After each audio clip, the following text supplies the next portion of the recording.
Messe du vendredi de la 3e semaine de Carême. Station à Saint-Laurent in Lucina. Introïte. Ô Père, en ma faveur un signe de bonté, et que mes ennemis voient à leur confusion que c'est toi, Seigneur, qui es mon soutien, ma consolation. Prête l'oreille, Seigneur, exauce-moi, car je suis pauvre et malheureux. Gloire au Père, au Fils et au Saint-Esprit, comme il était au commencement et maintenant et toujours et dans les siècles des siècles. Amen. Collecte. Assurez à nos jeunes, Seigneur, votre appui bienveillant, afin qu'imitant le corps en son abstinence, notre âme, de son côté, s'abstienne du péché, par notre Seigneur Jésus-Christ. Lecture du livre des Nombres, chapitre 20e.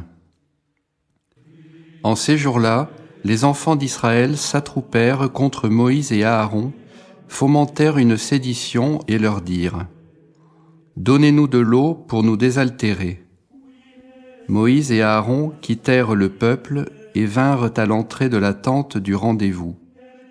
Ils tombèrent le visage contre terre et invoquèrent le Seigneur.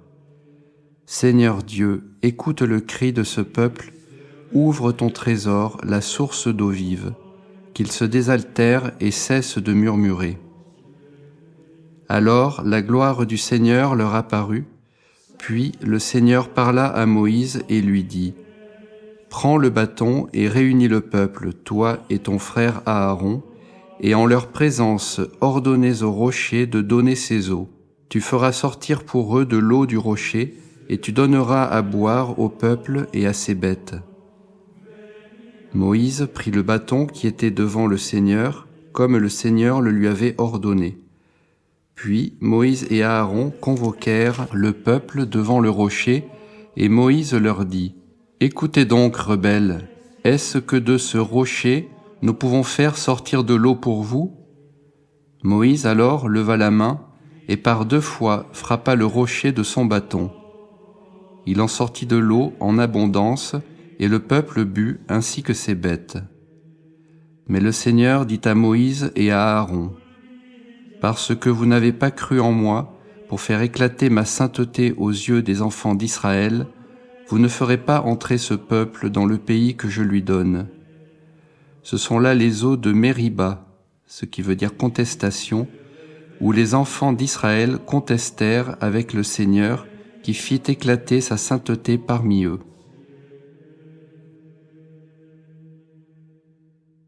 Graduel. Mon cœur s'est fié en Dieu et j'ai été secouru. Ma chair a refleuri, de tout cœur je rends grâce. Vers toi je crie, Seigneur. Ô mon Dieu, réponds-moi, ne sois pas sourd à ma voix. Trait. Seigneur, ne nous traite pas selon nos péchés, ne nous châtie pas selon nos fautes. Ne te souviens plus, Seigneur, de nos péchés d'autrefois. Hâte-toi, préviens-nous de tes miséricordes, nous sommes par trop malheureux. Viens à notre aide, ô Dieu notre salut, délivre-nous pour l'honneur de ton nom, et pour ton nom pardonne nos péchés. Évangile selon saint Jean, chapitre 4e. En ce temps-là, Jésus arriva dans une ville de Samarie, appelée Sichar, près de la terre que Jacob avait donnée à son fils Joseph. Là se trouvait le puits de Jacob. Jésus, fatigué du voyage, était assis tout simplement sur le puits. Il était environ midi. Arrive une femme de Samarie pour puiser de l'eau. Jésus lui dit : « Donne-moi à boire. » Ses disciples, en effet, étaient partis à la ville acheter des provisions. La Samaritaine lui dit : « Comment, toi qui es juif, tu me demandes à boire, à moi, une Samaritaine ? » Les Juifs, en effet, n'ont pas de rapport avec les Samaritains. Jésus lui répondit : « Si tu connaissais le don de Dieu, si tu savais qui est celui qui te dit « Donne-moi à boire », c'est toi qui le lui aurais demandé, et il t'aurait donné de l'eau vive. » Seigneur, lui dit-elle, tu n'as rien pour puiser et le puits est profond.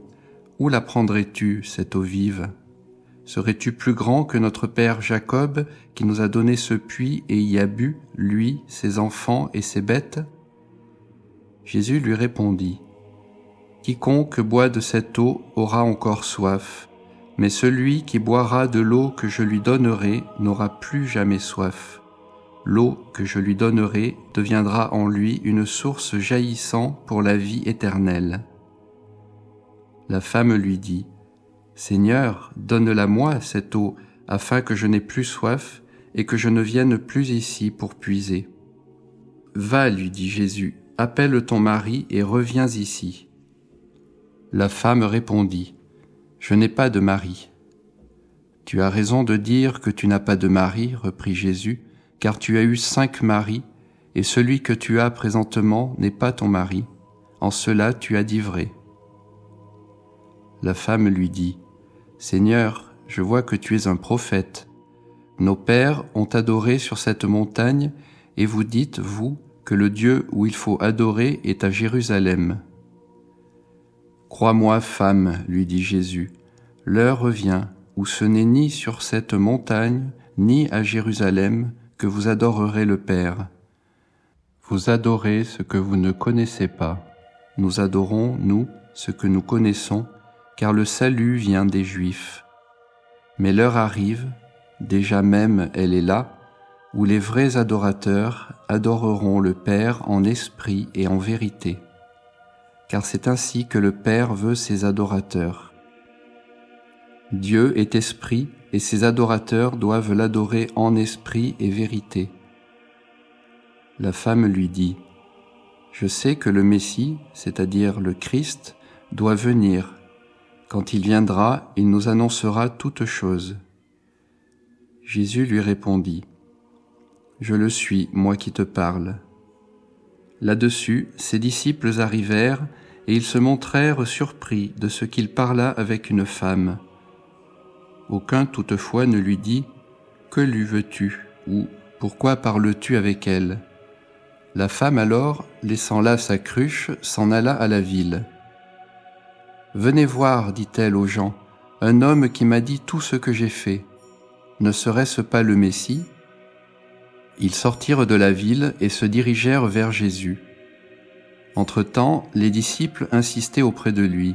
« Rabbi, mange, disait-il. » Mais il leur répondit, « J'ai pour me nourrir un aliment que vous ne connaissez pas. » Les disciples se demandaient entre eux, « Quelqu'un lui aurait-il apporté à manger ?»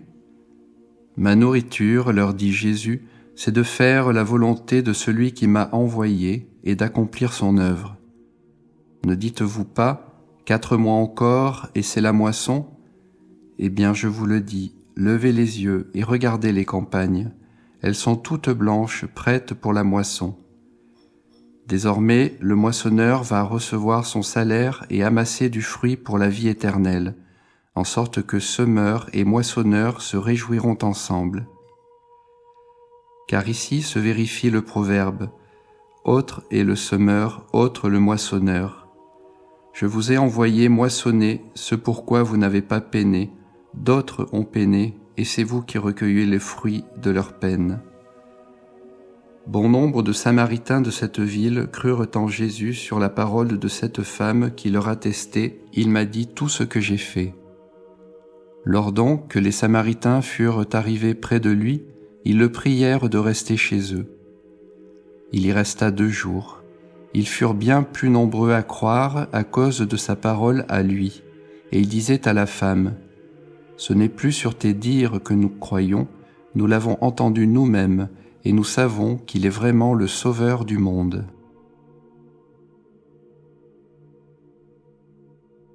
Offertoire. Sois attentif à mon cri suppliant, mon roi et mon Dieu, car c'est toi, Seigneur, que j'invoque. Secrète. Seigneur, considérez avec faveur les présents que nous vous offrons en sacrifice, afin qu'ils vous soient agréables et qu'ils assurent toujours notre salut, par notre Seigneur Jésus-Christ. Communion. Quiconque boira de l'eau que je lui donnerai, dit le Seigneur, cette eau deviendra en lui une source jaillissant pour la vie éternelle. Post-communion. Ce sacrement que nous avons reçu, faites, Seigneur, qu'il nous purifie de toute faute et nous fasse parvenir au royaume des cieux, par notre Seigneur Jésus-Christ. Oraison sur le peuple. Humiliez vos têtes devant Dieu. Faites Dieu Tout-Puissant, que confiant en votre protection, nous puissions, avec votre aide, triompher de tous les obstacles, par notre Seigneur Jésus-Christ.